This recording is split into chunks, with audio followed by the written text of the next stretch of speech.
November 5th, 2003, all doubt of Ridgway's guilt was erased. He pleaded guilty to the murders of 48 women. He'd made a deal to cooperate with the prosecution to provide more information on his victims and the whereabouts of their remains. In doing so, he avoided a trial and possible death penalty. Mr. Ridgway, how do you plead to the charge of aggravated murder in the first degree as charged in count 1 for the death of Wendy Lee Caulfield? Guilty. How do you plead to the charge of aggravated murder in the first degree as charged in count 2? Guilty. Guilty. Guilty.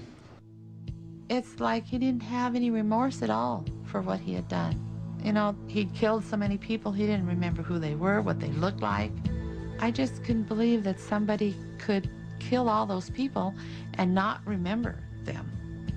Neither could the angry relatives of his victims, who were invited to speak in court when Ridgway was sentenced to life without parole on December 18th, 2003.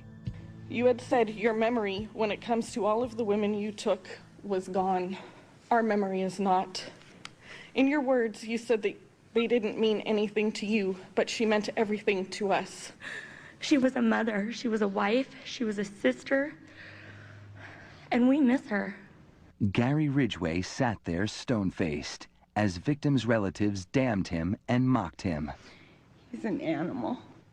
I wish for him to have a long, suffering, cruel death. He's gonna go to hell, and that's where he belongs.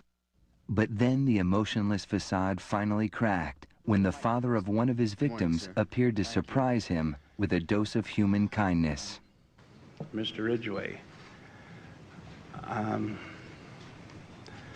there are people here that hate you.